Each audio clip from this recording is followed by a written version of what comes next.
Welcome to the Restaurant Roadmap Podcast, powered by Synergy Restaurant Consultants, your go-to source for actionable insights and real-world strategies from the industry's top experts, clients, and special guests. Whether you're building a new concept or refining an existing one, we're here to help you create a forward-thinking, sustainable brand, elevate guest experience, streamline operations, and maximize your bottom line. With decades of hands-on experience, our mission is simple: to deliver practical, proven solutions to the everyday challenges restaurant operators face. Let's dive in and get to work.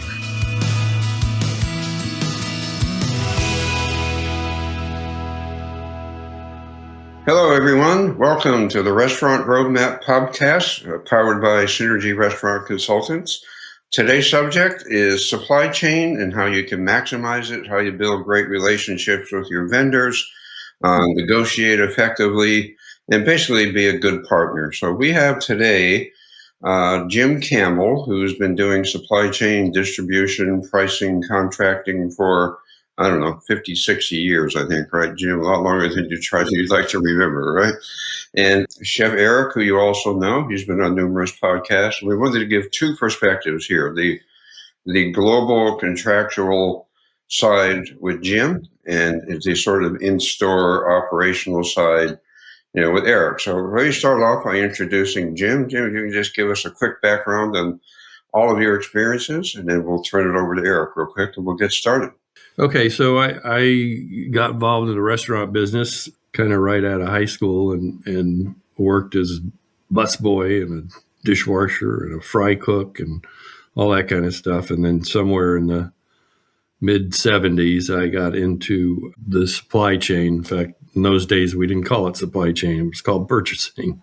But at any rate, so I've worked for many different concepts, not that many different companies, but within these companies, there were everything from fast food, casual, fine dining, ethnic dining, all sorts of different things. And so that basically is what I had done for probably 40 years, and then got into the consulting business. And basically, it was mostly supply chain with these different operations and getting them set up with distributors, et cetera. Yeah, so let me just say also, Jim's a very humble guy, but to toot his horn a little bit, we just recently did a project for a chain, and an initial savings of that chain over $40,000, right, on one of their purchase items based on an audit that you had done for them. So supply chain is critical from start to finish. If you don't mind, I'd like to add that particular case, the supply chain team that they had got an A rating from me because they were that good. It's just that there's so many pieces to the puzzle, and it's so easy to overlook. When I was doing it, I overlooked things too. So, and we just found one item there. There was a couple others that I haven't heard back on whether they followed up on them or not, but basically that one item paid for the fee. Did it not, Danny? Exactly. And then some, if I'm not mistaken. So hopefully there's more out there for them and others that, ultimately, we'd love the opportunity to work with the team, with people listening in. We know we can help. We know we can save you money. I don't think we've done a project yet, Jim, where we haven't saved people a bunch of money. So Eric, real quick, tell us about you. I've just been working in the restaurant industry, not as long as Jim, but as long as I could. I've done everything from driving a produce truck, selecting produce, working in the kitchens, working in the dining room, all throughout almost every role you can think of in the restaurant industry. And I love doing it. So it's a lot of fun, and glad to be here today. I think Jim and I, we started when dinosaurs still roamed the earth. That's how long it's been since we've been in this thing. All right, so we're going to get right into it. We have a lot of cool stuff to cover. And so, again, we're just going to have a conversation, so everybody feel free to jump in. Those of you listening, if you have comments, questions, feedback, feel free to reach out, info@therestaurantroadmap.com. We're happy to follow up and answer questions, and hopefully you get the opportunity to help you. So the first thing to start off, Jim, is, there's a philosophy about supply chain. So I wanted you to expand on that and just talk about the company mission, the guardian. You really become it's true, you gave us a bullet point here. You really are the guardian of the brand, right? So why don't you talk about that? Yeah, that's the beginning. The philosophy is where we start. And that leads right into the mission statement of whatever company you are working for. And you really have to be aligned with that mission statement and really believe in it, or you're working for the wrong company. So that mission statement is very important from that standpoint, from a 40,000 foot level. It really guides you through a lot of things. And then this idea of the guardian of the brand, there are other guardians, but we think we're a pretty important one in the supply chain, because operations and marketing, culinary, they've created menus, and they have standards and specifications. And those standards and specifications are what guide us in supply chain. And we need to make sure that we support culinary and operations in whatever their requests are. We may have other ideas about things. We may think there are better ways to do things, but we can't act on it. And we can work with the different departments and make suggestions and see if we can make changes that way. But we have to support the line. So that's what the guardian piece of it is, to defend the food safety piece and the value proposition along with specifications, so that we deliver the experience, or we do our part to deliver that experience to the customer. And then as part of that, over a period of time, we build an expertise and experience, and we need to lean on that to execute that part of protecting the brand. And I think, you are sort of in this position, you're the face of the brand to all of the vendors, generally speaking. So that trust and that integrity, that's really a mutual integrity back and forth, where you want a really solid partnership, right? Not that you're going to not challenge your vendors. You want to work with them in partnership as opposed to adversarial relationships, right? Yeah, I think that's well said. We don't want an adversarial relationship. Doesn't accomplish anything for either party. Once you've decided to do business, then you become the partner. Prior to all that, we'll get into that a little bit later, but you need to maintain a competitive spirit and environment, and they need to know that. And then once you've settled on an agreement of sorts or a contract, that's when the partnership really gets going, and you both help each other out. Yeah. And then from the store level, Eric, this whole philosophy, quality at the back door, all those mistakes or potential things that go wrong at the back door just flow through, the whole operation, from quality of product, cost, food cost, cost of goods, everything, right? Absolutely. When you think about it, we always used to say it when you're working with computers and stuff, garbage in equals garbage out, right? So that quality starts at the back door. If you don't have quality product coming in, you can't make great quality products for your guests. So that is 100% correct. And I love the fact that, Jim said it's a symbiotic relationship between you and the vendors, because you have to have that. Right? You have to have somebody on that side of the supply chain looking out for you just as much as somebody on your own side of the supply chain looking out for you. So the people like Jim that work through this, they're invaluable to the folks within the four walls of the restaurant, because they can really help you. And anytime there's an issue within your four walls, you reach out to someone like Jim, and then Jim takes it from there. He runs with the ball and takes care of those issues for you. It just makes everything a lot easier. And we really appreciate people like Jim inside the four walls. I'll tell you that. Yeah, and I think it's really important, again, whoever's running supply chain gets that feedback from the stores. So, if you're getting, out of code product or out of spec product, or you're having delivery problems, those are all things that need to flow up so that someone in Jim's position can manage that and take care of it and fix it.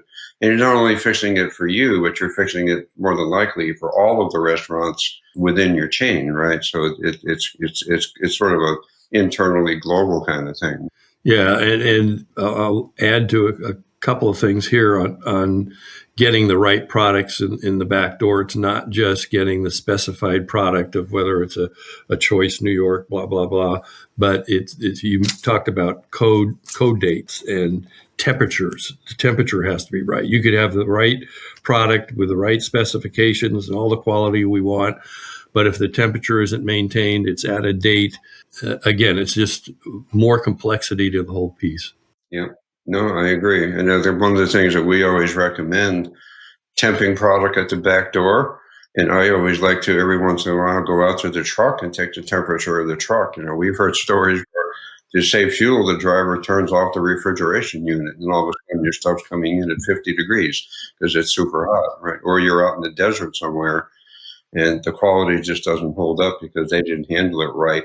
But you need to know to then go fix the problem, right? So let's talk about a supply chain plan. What does that mean? How do you make that work? And I just want to also emphasize a lot of things we're going to talk about are relevant to a chain, but there's a lot here for an individual operator independent to learn as well to make your purchasing better as well. So what's the supply chain plan, Jim? Well, I agree with you that a lot of what we talk about are chains, but the individual restaurant operators, maybe on a smaller scale, they may not have the time to devote to all the detail, but they basically need to have a plan. So, but the plan is like anybody's plan. You've got objectives and priorities and goals. And for the supply chain, the two main goals are distribution and the products, especially maybe your top 20, 30, 40 products that you're spending on. And so those are your targets. And when it comes to the distribution piece, well, we'll talk more in detail. That's the next topic anyway. So you have to kind of look back for your plan for the next year. And many times, most distribution contracts are multi-year. So you're not renegotiating the contract itself. But you need to look back and look at things as we already discussed on deliveries. Are they timely, the deliveries? Are the temperatures right? Those things, if you've had chronic problems, those need to be maybe scrutinized a little bit more in the coming year to make sure that we get the control that we need to get. And then most product contracts and agreements are not usually multi-year. So you're going to target your top spend items in terms of getting them on a calendar and negotiating them in a timely basis. The other thing you would need to do is budgeting. You need to have a budget, an internal department budget, but more than that, it's a forecast budget for the operators so that they have an idea of their costs for the upcoming year. And that gets shared with the finance department as well. So they play in with both departments play with that and they can build their own budgets then because food costs and your supplies and disposables, all those things are the cost of goods is the major part of the business. Let me ask you a question, Jim, before we go to Eric or any additional comments. So if you're an independent operator, we're talking about here contracting, pricing, and stuff. This is going to sound like a crazy question, but does the individual operator have any power to negotiate price or contracts? And I'm sure it depends on how much volume. Like one restaurant doing 8 million is totally different than one doing 2, right? But are there any tips to help an independent? I've had clients in the past that fall into that 10 to 12 million, and it's a single restaurant. And what makes that work for that type of restaurant is the amount of product that they deliver. It's the quantity. And in this guy's case, they were delivering a full truckload twice a week. So that makes it very efficient for them. They like that. And so you can negotiate those kinds of deals.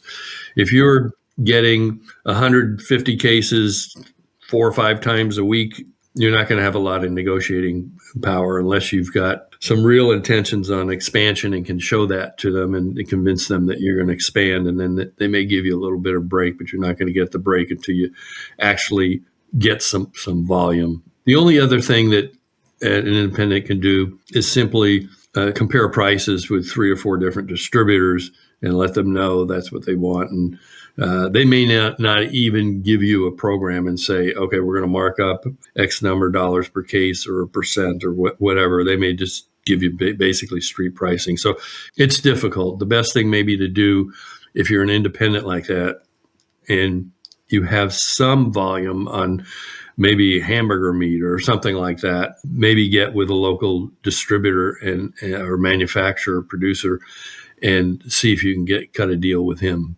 Real quick, Eric, I'm sorry. I always throw stuff in that people don't expect. I'll get to you shortly. But, you read about, and I just got an email from somebody about joining a co-op. If you're an independent operator, I know there's these purchasing co-ops that you can tap into. Do you have any experience with that, Jim, or comments or pointers for people? Well, there are people like Food Buy and some of those things that you might do better as an independent going that way because they can extend some deals to you. So that's a good point that I hadn't thought about this morning. But there are several of them. And yeah, I think that's probably not a bad approach. If you're a single restaurant, they can get you money back, but even if it's 10 cents a case on something, it all can add up and maybe you can save a few $1,000. Yeah, and you're buying off of more volume because they're buying, for a bigger group. Yeah, they're extending their contract prices to you. Yeah, and I know I shouldn't probably say this, but what the heck, it was a long time ago, and that nobody can get me for it now. There are times where we used to work deals where we'd buy off of like a larger change contract for a product that we wanted to use, right? So I'm sure the vendor wasn't supposed to do that, but what the heck. Eric, I'm sorry, I keep interrupting you. Go ahead. No, you're good. You're good. So what I'll add to that from the four wall perspective, you look at items that you just said, right? That bigger chains are using that maybe they're not going through the amount that they're purchasing or they're bringing in and they're moving through it a little bit slower and those vendors want to move it before it goes bad on them. Sometimes it's important to have that relationship with your vendor so they come to you first and say, hey, can you take any of this? Can you do anything with this? A lot of that is important. But I want to really follow up with what Jim said too. You're really looking at interdepartmental communication, right? So he talked about marketing, talking to the supply chain, talking to everybody else and making sure that it's calendar driven. So don't just, purchasing goes out and buys a bunch of steaks during Lent and they want you to try to sell them on Friday night, right? So follow your calendar, follow the marketing calendar and really work through it together in that respect. So, yeah. And I think the other thing that comes to mind real quick, which we talked about on our last podcast, Eric, or one of our shorts, supply chain, like the buyers can really inform the other departments, hey, vendor XYZ is long on X, or hey, it's the season for Y, and let's build our promotions around that to take advantage of that pricing. And maybe you can pass some of that on to your guests too in great value and great products. So I think using supply chain to inform opportunities, I think, is also a really good way to think about things. Yeah, that's the part of the marketing and the interdepartmental relationship of whether it's suppliers long on something and you get to marketing on that to give them an opportunity for that, as well as seasonality of things where prices are best when the season opens and the volume starts flowing in. And then, so that information, sharing that with the marketing group and the operators, because they got to want to sell the stuff. So yeah, that's all important stuff. Especially if you have a culinary department and that supply department and the culinary department have to have that great relationship where you just said, if a supply person comes to them and says, hey, they're really long on this product, what can you do with it? And can we get that to the guest in a profitable manner and in a very guest-friendly piece? Yeah, and that's again where these relationships and these partnerships become really important because then the vendor will come to you first and they're really helping you a great deal, right? Hey, Jim, let's switch over to distribution and let's just talk about factors in terms of distribution, how it worked, how is it important, and there's ways to save money on distribution too. And don't let me forget, if you remember, let's talk about night drops too, real quick, okay? Okay, so on the distribution piece, it's kind of like there's so much focus on the food and quality of the food and the aesthetics and how great it tastes and blah, blah, blah. But none of that can happen without the distribution piece. And so if you don't have a good distribution piece, if you don't have a good plan and program in place and you can't deliver all that quality, you're nowhere. So it's a critical link that has to happen. It's just so very important. And it's not something that I mentioned earlier. They're usually multi-year contracts and that's a good thing as long as the distributor's delivering what they're contracted to do. Because when you change a distributor, if you're a chain of 10, 20, 30 restaurants and more, it's a strain on the management, the store management, the back kitchen, everybody to make that change. So you really don't have an intention of desperately wanting to change the distributor unless there's some financial incentive when you go to bid this thing out eventually, when the contract comes to near end, and then you get an advantage and you can impact your food cost by 1% or something like that. Then you do that. But there's a back and forth and a negotiation, and quite often you'll get what you want with the existing distributor. Not always, but you got to be cognizant of the imposition that this puts on management when they have to make a change with a major distributor like that. I'll just add that I wish I worked with someone like Jim at some of the big corporate chains that I worked at before, because it would have been nice for somebody to take that perspective at some of the decisions that were made, because he's absolutely right. Sometimes to change a distributor to save a couple bucks here and there, it doesn't help the operator. Those folks, we used to affectionately call them the bean counters, make those decisions without that thought process behind them. So, yeah, if you're a chain restaurant and if you got $100 million in sales and you got a 4 or 5 year contract, you're going to save $200,000. I mean, that is nothing for the disruption that it causes the operators. So you got to have some really big numbers to want to go ahead and be motivated to make that type of change. Yeah, you talked about the plan earlier, right? So that they work together, right? Supply and in-house restaurant, right? So if you save $200,000 just off of buying it different from a different distributor, but you're spending $300,000, $400,000 on efficiencies because they don't deliver at the same time and they don't effectively deliver it to the back door, and now you're spending more money in labor across all your units. Yeah, and that's always the risk when you head into a new distributor. Are they really going to deliver? So that there's risk involved with all of that. But basically, unless there's a real big reward, you don't want to disrupt the operations. Yeah, and I think two other things to talk about here. I think in terms of distribution, everybody thinks they can get like 5, 6 deliveries a week, and then you pay for that, right? So I think, Jim, talking to, if you can, just, what you can handle, fewer deliveries gives you some pricing advantages. And again, if you're a smaller operator, that may be a way to save a few pennies here and there. And then the idea of night drops also. You got to have the storage space, and as long as you do, you're much better off getting fewer deliveries. But you have to be cognizant of shelf life with fresh products and that kind of thing. But beyond that, the more you can take, it gives you some leverage with the distributor. It's just much more efficient, and it's more efficient for the restaurant operator to get 2 deliveries a week as opposed to 4 or 5. And again, it's a disruption in the kitchen and that kind of thing. And so you're right. The number of deliveries is very impactful on whatever price you're going to get. Yeah, we had done a project with somebody, and they had researched, I think it cost them something like $60 per invoice to receive it, process it, pay it. And, you're getting all these invoices all the time, just the accounting and the admin of all of that.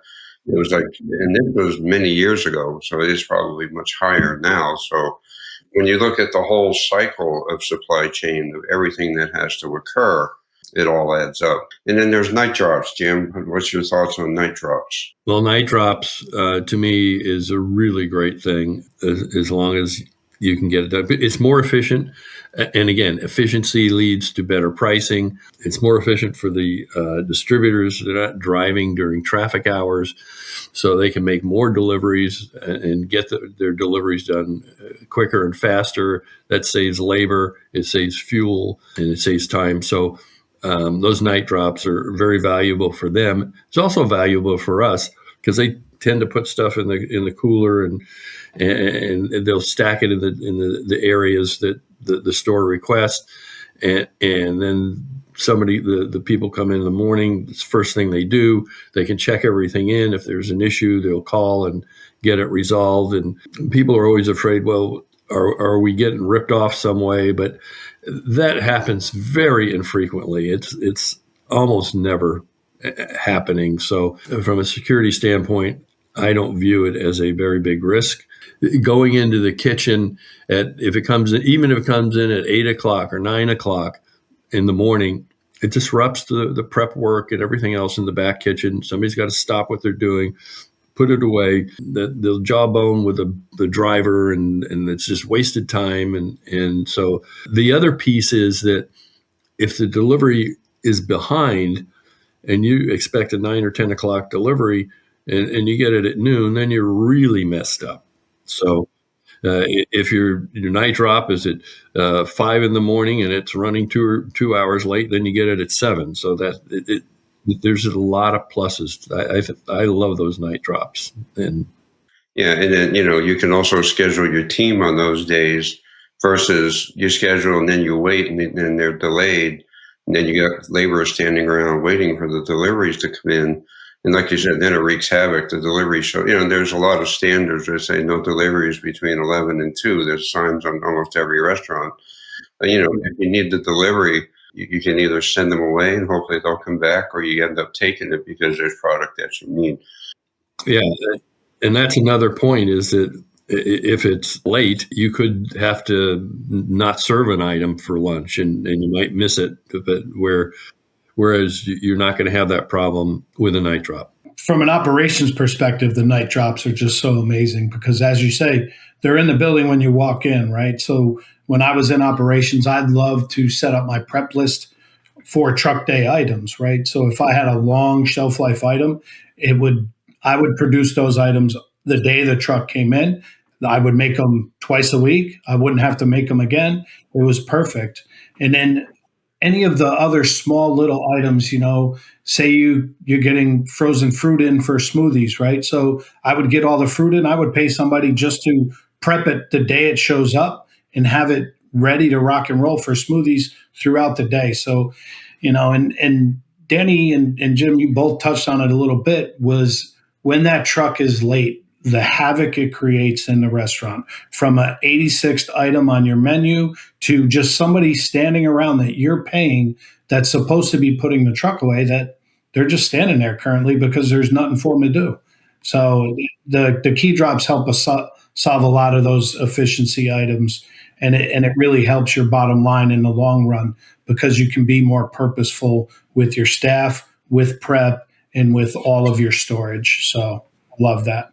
Okay, so those that are interested, Jim, I know any key criteria if you're talking with your vendor about night drop. Usually the drivers, they're licensed, they're bonded. There's always this concern that they're going to steal from you. Whatever. You can't replace an item if the quality is wrong. So are there any things to make sure that you negotiate or you have in place if you're going to go down the night drop road? No, they voluntarily let you know that they are bonded and that kind of thing. And part of it is the integrity of the company itself. And there's usually never a problem. If something's called in and it's been short or was unaccounted for, there's very few questioning from the distributor unless it becomes a chronic issue. Same thing with quality, right? If you reject the product, they're usually pretty good at it, right? Yeah. A lot of the big broadline distributors now have apps, and you have it right on your phone. You take a picture of the quality issue through the app, and it works out well with that. So. Yeah. So we talked about interdepartmental collaborations. I don't know that we need to touch on that. Before we leave distribution, there's a couple other things that the biggest one is, and this is for the chain restaurants, in terms of distributor markups, that they historically they've been done on percentage basis, maybe a combination with some meat protein products on a fee per case basis. But more and more, the intention is to base your markup on a fee per case. It gives you a much easier way to calculate how much distribution money you're you're spending, what the cost is, as opposed to having 4 or 5 different percentages on things and then all these calculations. So it's a simplified deal, but it's also a little better cost savings for you, just from the standpoint that as you go through a year, if ketchup goes up $1 and you got a 10% markup, the distributor's picked up another 10 cents out of you. If it goes up $1 and you got a fee per case, you're not paying any more than you would. Now, at the end of the year, the fee per case may be renegotiated, but a lot of the contracts that I've done recently, the fee per case has been fixed for the entire time, so they don't even get that. You can also manage your case size that way too, right? I mean, we've gone down this road where you get bigger cases because you're paying on a cost per case, right? Versus percentage. But you usually have to do that at the front end. If you start doing it in the middle of the contract, that they have a little note in there that Yeah, but there is an opportunity to help your distribution costs, managing your pack sizes, assuming you can use it. It's not going to get thrown away. right, it's not a shelf life issue. Yeah, exactly. But it's another just thing to look at, right? So one other comment would be on the finance side, payment terms is a big piece with the distribution because it's your highest amount of money that you're paying out to vendors. And so you try to even work with your own finance department and discuss with them what you're talking about. And of course, they're going to tell you to get the lowest you possibly can, and you try to do that. But sometimes it affects the fee per case or the percentage. But it depends on the position of the company. If their cash is tight, they may say, "Look, we'll give up a nickel a case, but we want to get 30-day terms, or we want to get 35-day terms, or something like that." So again, that's a part of the collaboration piece internally. Well, let me ask you, we had just talked about this. We did a finance podcast not long ago. Are there still deals out there like it used to be in the old days? You got 1% net 10 or something like that. Do those deals exist anymore, or are vendors pretty much gone away from that? There aren't many of them. Most of those discounts come from the manufacturers, and they don't pass that on. That's usually in their contract because they're the ones who are paying in 10 days as opposed to 30. I don't see much of that with the end user, with the restaurant companies. They usually will try to get an extension of 5 or 10 days on the terms as opposed to paying it short. But there's still some of that exists. Yeah, and it's also gotten to now where a lot of restaurant companies, the bigger ones, they'd rather hold the money for 30 days rather than pay it for a discount and use it for something else, right? Yeah, because you're talking about, in some cases, hundreds and millions of dollars. Yeah, exactly. And that's where the collaboration with the CFO, it all gets back to collaboration, right? Anything else on distribution? We're going to talk about supplier relationships here next. So on the supplier piece, the supply chain team has to really promote competition and at the same time a partnership, and so they seem to be butting heads sometimes, but not really, because at the beginning of the relationship, the competitive piece is what you are talking with these vendors about, that they know they're in a competitive situation, and then once the contract is finalized and signed, you want to have, we talked about not having an adversarial relationship, and it needs to be a relationship that mutually benefits both parties. And that can be done, and it's done by talking and letting them know what's important to you, and they'll have to let you know what's important to them, and then you can match things up. So you need to understand their capabilities.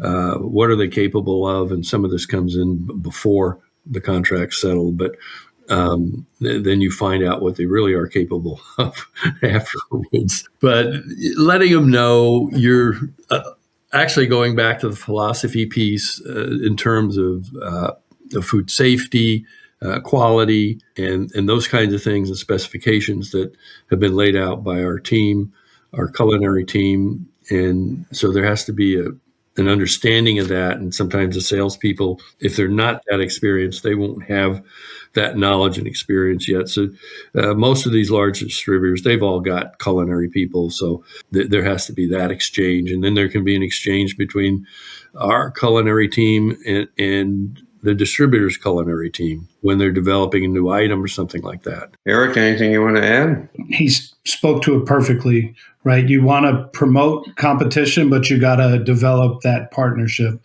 So use your hospitality, use your, the ability to speak to people and treat them like human beings, to kind of do that. So you're not, your supplier doesn't feel like you're just pushing them with the competition all the time. So it's a very important piece, because they need to make money too, and we understand that.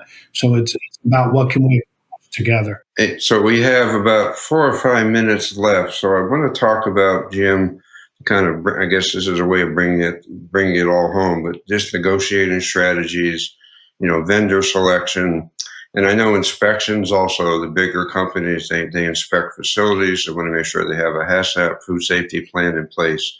Because the last thing you want to do is get product from a vendor that doesn't manage their food safety protocol, and you end up hurting somebody. It's going to end up hurting you more than it's going to potentially hurt the vendor, right? So if we want to talk about that for a few minutes, that would be great. Okay, so on the food safety and the HACCP programs and those kinds of things, whether it's a distributor or a manufacturer, they have to have these things in place, and they have to be good at it, and they have to understand how important it is to us, because if there's a breakdown, it directly affects our business, our customers, our brand, perception, everything else. So that food safety piece is you can't compromise on it, period. And so the distributor or whoever you're negotiating with has to know that. So you have to make a point about it. And when you're dealing with somebody, if you're dealing with a meat company like an IBP or a Swift or somebody like that, there's not a real too much concern, because they're going to have all that stuff. When you get down to smaller companies, then you're going to want to see and get in there and even bring a culinary person with you if you're going to go inspect a plant and see how they actually operate, and take a look at their HACCP plans and what they're doing, and make them show you and prove to you that they have the high standards that you're after. All right. So negotiating strategies. Like anything else, you've got to target certain things. One of the simplest things you can do is put all your contracts on a calendar and with the expiration date, and then back it up 2 or 3 months or even longer. Make time your ally. Do not force this at the end. And just nothing good happens with that. So, and the sooner you start, I mean, you're not in a rush. You don't have to do anything. And it's the supplier who is there waiting and waiting and waiting. And sometimes if you just make them wait long enough, they'll come back and say, well, if we can get this going here, this is what we can do. And you haven't done anything. So make time your ally. So that's a really big piece. And that's just being organized and having a calendar and knowing when your contracts are up. So the other big piece is, there's a saying that he who speaks first loses. So you don't ever want to go to a vendor and say, I want this hamburger for $5 a pound. And so that just is insane. You don't do that kind of stuff. It makes no sense. And if they come to you and say, what do you want to pay? The only way I ever answer that is, give it to me for free. So you don't want to give them a floor. If you come back with anything you may have in your plan and say, okay, if I get $5 for this item, that's going to be pretty good. If I get $4.90, that's really good, and blah, blah, blah. But you don't know. We talked earlier about on a promotional side that they could be long on something, and that'll disrupt your whole plan, and you'll do so much better. But if you come out with a price first, they're going to jump and say, okay, so you let them give you your price first, and you take the bids that way. many of these things, you don't need a formal contract. You can just have a simple agreement. On the distributor side, you need to do an RFP and a very formal, detailed, because there's so many details around it. If you're negotiating for a New York strip, you got a spec for it, and they can meet it or they can't meet it. And so there's not usually a need for a written contract, but maybe just a letter of intent and that kind of thing. The other pieces are, I mentioned earlier about experience and expertise, and so that comes into play here too. You need to be prepared. Whatever the item is that you're negotiating, if you're negotiating a beef item or whatever, you need to do your homework, be knowledgeable about the marketplace. What are the market conditions? You can find that out pretty easily. The USDA has market news reports, and so you find out what the sales have been and all that kind of stuff. So you're prepared for the negotiation. Sure. Yeah. Very good. Eric, anything you want to add real quick before we close out? No, I just, grateful to be sitting here and listening to Jim talk about all this stuff. He's such a wealth of knowledge, and I've learned a lot during this time frame. So thank you, Jim, for sharing your expertise. Thank you. Really appreciate that. Feeling is mutual. There you go. All right. Well, I want to thank you guys, and let me close by saying again, love to get comments, feedback, topics that you'd like us to discuss going forward. You can email us at info@therestaurantroadmap.com. And again, we're putting together an email here, hopefully going to go out shortly, to take questions from listeners. And if your question is brought up on a podcast, we're going to offer you a free 30-minute consultation with one of our experts. So look forward to that, and we'd love to hear from you guys. So once again, I would like to thank Jim and Eric. You guys are great. Thank you so much, Jim. Ton of expertise. Appreciate it.